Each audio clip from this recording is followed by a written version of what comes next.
Imagine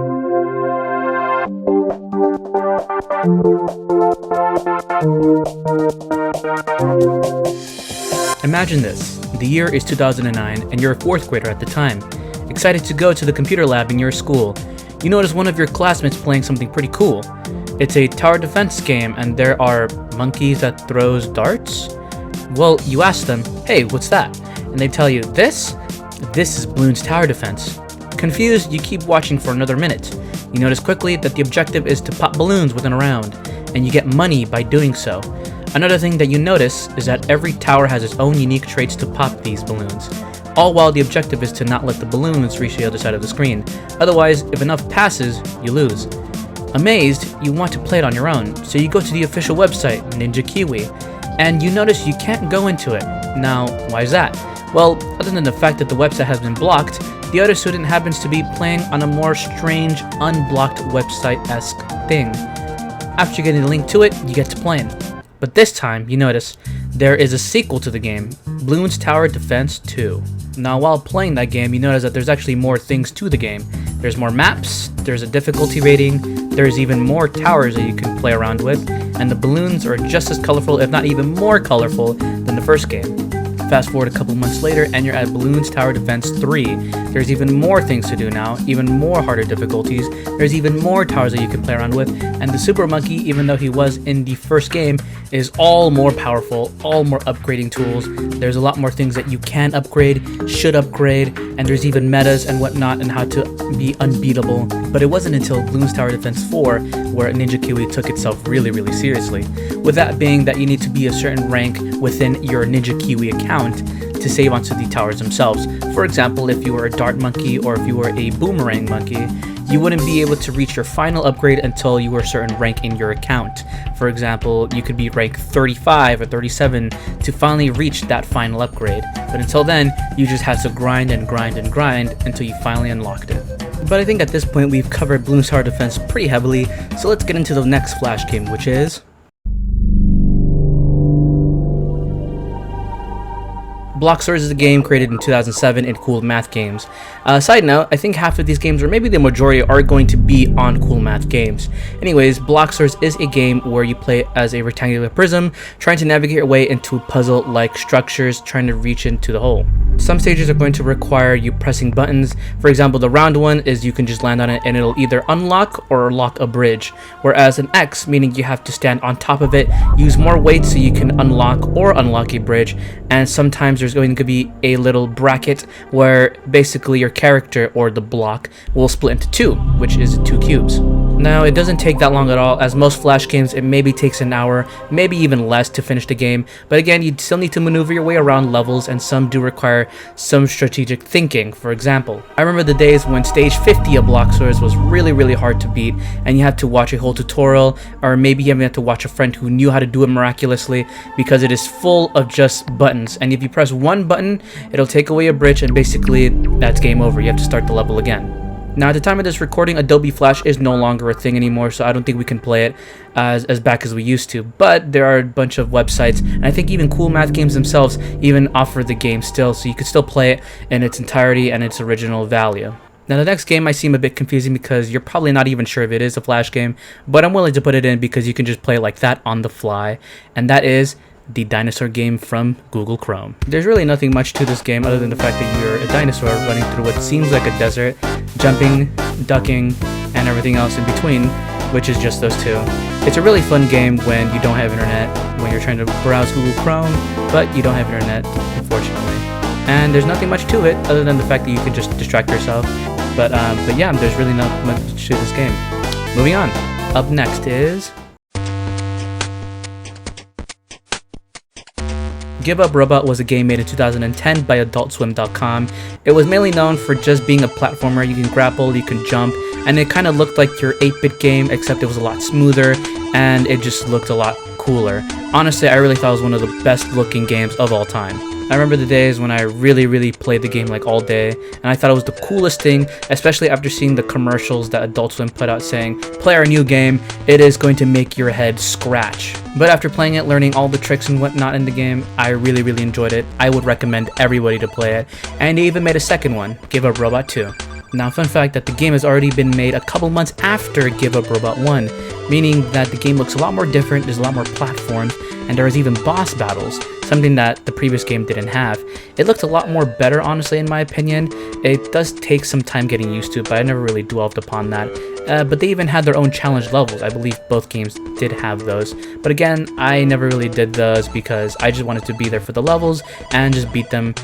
And they were really fun. And again, just like most Flash games, maybe half an hour or an hour, depending how fast you are. Now up next is Gunblood. Was a game that was really gory at the time, especially since you had to control your character and participate in duels. But the thing I really liked when I first played the game was the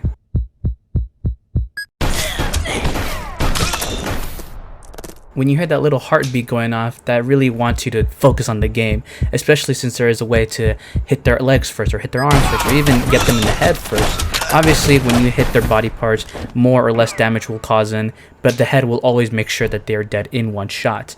Now, I never really got to doing the strategies of the game, since I wasn't really like a hardcore player as well, but there are cheat codes in the game where you can put in.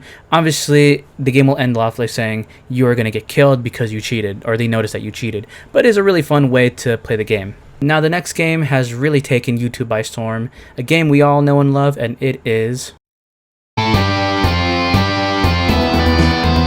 I believe Happy Wheels is a game made around 2011 or 2012, depending on the date, where you play as different characters. You can either be a man in a jump stick, an old man in a wheelchair with jet boosters for whatever reason, or even a dad and his kid on a bicycle.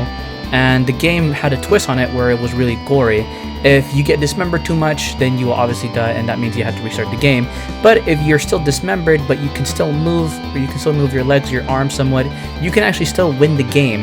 And obviously there's a whole creator mode for it where YouTubers like PewDiePie, Jacksepticeye, Markiplier, Yamimash, and many others have participated in, and has generated so much money. The game is just a staple in the world of Flash games. Now, fortunately, I know that Adobe Flash is gone, but the game still lives up to this day.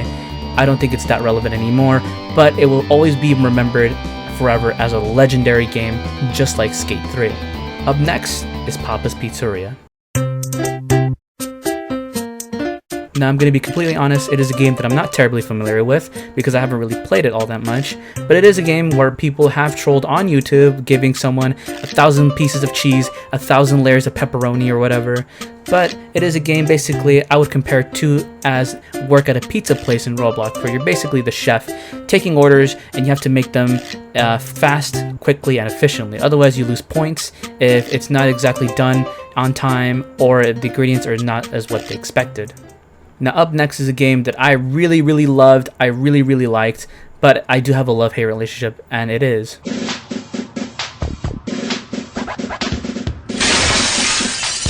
The Impossible Quiz. Was made in 2010 in Newgrounds, and it is one of the most amazing yet horrible games of all time. Now, obviously, the answers are going to be a lot more ridiculous and redundant since it is the Impossible Quiz. You have to really think outside the box for that one. And if you notice on the lower right corner of the screen, you're going to see little question marks with arrows. There's going to be skips. For example, if you need to skip a question, then you can go ahead and skip. But the funniest part is, if you really want to beat the game, you have to not use any. You have to give them all your skips, meaning that the game or the quiz is actually impossible if you use any of your skips. Now, speaking about a game that is famously known for being hard, the next one is going to be The World's Hardest Game. Is a game made in 2009, and I believe it was made in Newgrounds as well. You're basically a little square trying to navigate through blue dots, and some levels require you to collect little gold coins in order for you to proceed. Yes, you have to collect all of them. Now, obviously, they get harder and harder, and for the longest time, there's actually a lot of people who died so many times that actually beating it in the fewest deaths as possible was actually an accomplishment. Obviously, later on, there's going to be someone who actually didn't die at all, and that way, they started a speedrun. Who can beat the game the fastest without dying at all? all, when previously it was who could finish the game without dying. Now they did make a second game shortly after that, I believe a year later or 2 years later, and it is basically the same game. They have more levels to them, the levels are a lot more harder, and I believe there's newer mechanics to it, but I'm not too sure because I've actually never played the game. I'm only going to upload gameplay of it. Now the next game actually did have my hair scratching and my hair ripping apart, and it is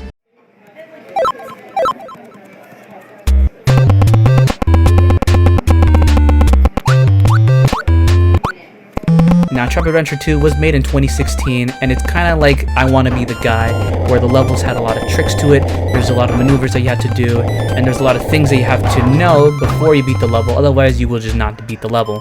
Now, this had many people screaming and ripping their hair apart because it was just that hard, and I really loved it, especially since the game was generous enough to give you a lot of lives, depending if you play a lot or not. You can get either 1 or 5 or 9, and I hear sometimes you can get up to 20 lives in a playthrough.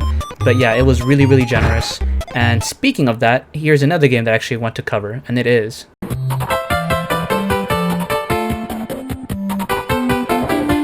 Now, Cat Mario is a game that I really, really liked, originally entitled Shobo no Action, since it is made by Japanese folks. It is a game where basically it is like Mario, but you're a cat, and just like Trap Adventure 2 or I Want to Be the Guy, you have to navigate yourself through very tricky situations. Some places you're going to be stuck there forever unless you restart the level, and some places you're just going to be tricked by a thing that you think is going to be good, but is actually not. For example, mushrooms there actually kill you. Same thing with stars, and same thing with some certain clouds that are in the level. Some of them are supposed to be backgrounds, but some of them actually do kill you if you touch them. QWOP, or Q-U-O-P. QWOP is basically the controls that you're going to have to use, where Q and W controls the thighs and OP controls the legs. You're going to have to control this Olympian runner do his 100-meter race one way or another by using all those 4 buttons. Now, it is a game knowingly hard, but over time people have figured it out. Even there was a speed run of it of less than a minute. I believe the speed run's about 45 seconds. Now, I know this is disappointing that I wanted to cover more Flash games like Fancy Pants or Fireboy and Water Girl, but I'm probably going to have to save those for part 2 since this video is going on for a bit too long. I kind of want to keep my content a bit short, or at least under 15 to 20 minutes, since again, I kind of want to give myself some more time to it. But anyways, thank you very much for watching the video, and hopefully I can make another one like this.